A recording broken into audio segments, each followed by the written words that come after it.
Yo, YouTube, how's it going? I'm back here with another vlog episode on the Kilter Board Home Wall installation. Today we'll be doing the T-nuts and we'll also be finishing up the framing. So I hope you enjoy. If you have any questions, feel free to comment. Just got back with the board. We just got it CNC'd here and I'm putting the T-nuts in, testing it out. Just figured something out, you know, if you get it machined, these bolts are super tight at 7/16 of an inch of the T-nuts. So yeah, I had to figure out this little technique of using the screw and screwing it in and then putting it kind of at the edge and making sure it's tight and hammering it about halfway and then using your framing hammer doing this. Pound it in, so yeah, it's a super snug fit, but it works. Just if you're getting it CNC'd, that's something that you gotta realize because the holes are so perfect. It's really a tight fit, so it's just a little bit more of a process, but definitely more secure.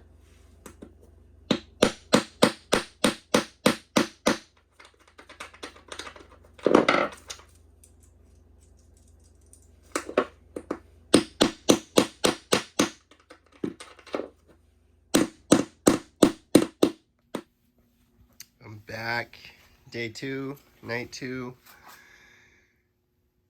working on the middle panel here. No wait, this is the top panel. Yeah, top. This is the middle. So we have to hammer in all these T-nuts, and we already went over that technique, so just working on that. And this board's done, this half one, this is the bottom piece, and we're just marking the studs. Gonna space them out just about a foot in between these, right about here. Yeah, in between there.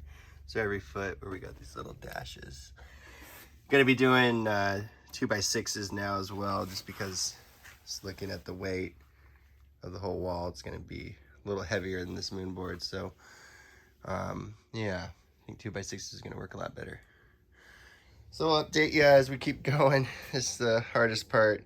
Hammering them in's taking a lot longer than I thought, so probably another day or two before we get this step done.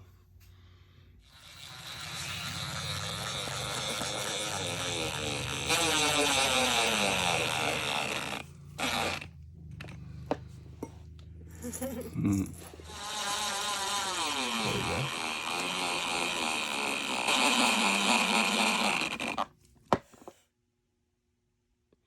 All right, so we got all the T-nuts hammered in, but not screwed in all the way. These ones right here need to be screwed in, but yeah, we got them all hammered in.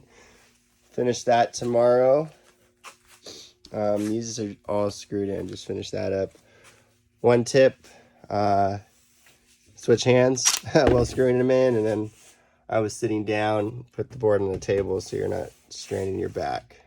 So yeah, we'll be back tomorrow and we'll finish this up, and then we'll start putting the studs up and the panels will be there pretty soon.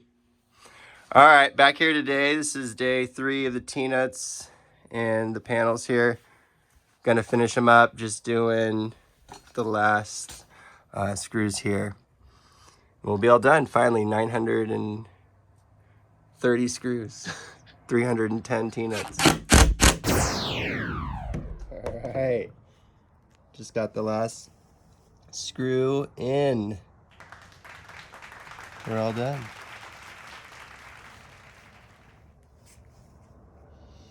Wasn't too hard. Like I said before, you know, these screw-in T-nuts are much better than the prongs. Seems like it's more work, but it really isn't, because you'll never get a spinner. If you do have any problems, you just unscrew. You can twist it a little bit and re-screw it back in. So really only need 2 screws. A lot of them come with 2, but I prefer 3. It's the way to do it. But yeah, all done. We're gonna finish the frame here. We're gonna just go over these marks, make sure they're, you know, right, and readjust these end studs so they're flush with the end of the board here. And yeah, we'll finish the frame. We're almost there. All right, so we finally got all the studs laid out. So we have the center marked for everything. Doing 2x6s now, and we have it all measured with the furthest left, center, and furthest right studs are all correct. So we're gonna just finish tying this top beam in, and we'll put in all the wood ties, and we'll start stringing it up. Super close. All right, so we got all these wood ties in. We're not doing screws down there, we're just doing the 2 here, and then 2 on the side. So they're spaced about a foot-ish from each other. Slightly changed just to fit in between these studs, but it's got about a 1/4 inch on the side of these holes, so plenty of room. And yeah, just gonna add the rest in here. We just got the deck screws, 2 in each stud, 3.5 inch deck screws I used. So yeah, I'm gonna finish these wood ties, and then we'll cut the ends of this wood here.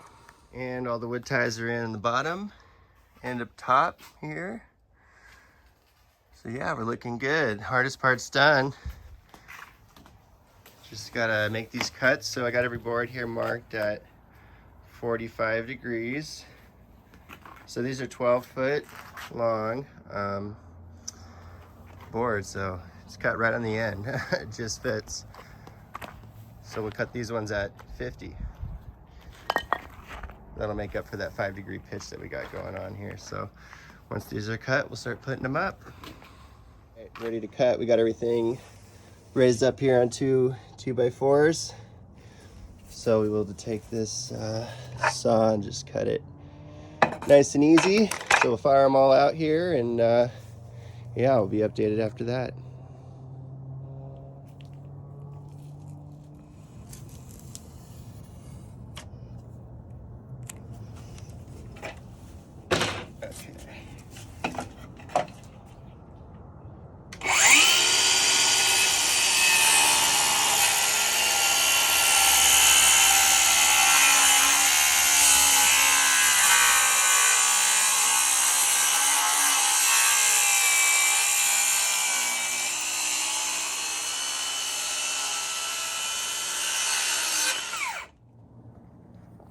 Check it out.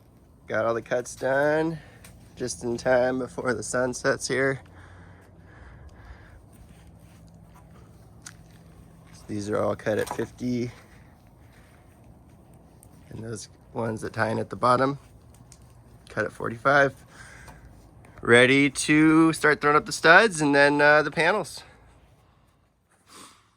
All right, getting the studs all tied in here. That's good, and we're using this level here to make sure it's all plumb. It'll tie together. So we'll add the rest and then make sure it's good. All right, we're all done with the frame. Just testing it out here with the bottom piece. Had to do a little cut on it. Probably gonna raise this up maybe like 2-3 inches. But yeah, we're all done. Need to mark all the compass angles on the board here, so we'll do that first for all 310 holds, and then we'll put the boards up and get ready to set. So close. All right, so I am going through every hold here. We have 2 sets of pages. We have the main line set, and then we have the auxiliary line set here.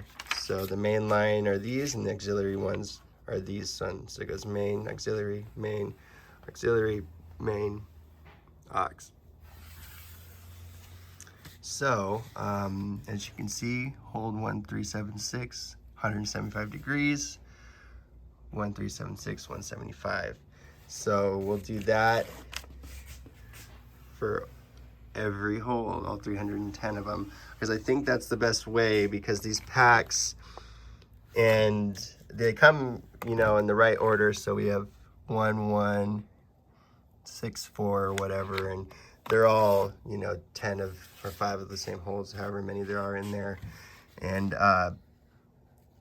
these numbers, as you can see, they're not in any order because the holes are just numbered and they have different sets and everything. So yeah, so I think the best thing is we'll just open up a hole and read the number off, and then just I'm going to control find it on a PDF, that number, and then it should highlight it on the computer, and then we'll be able to find it on the board and put the hold on the board, and then you just put the number, I believe, lined up with the compass angle, and I think that should do it. I think that's the easiest way. If I maybe think of a better way, we'll update that, but I think that'll do it. And once that's done, we'll be able to put the panels on and start putting all the holds.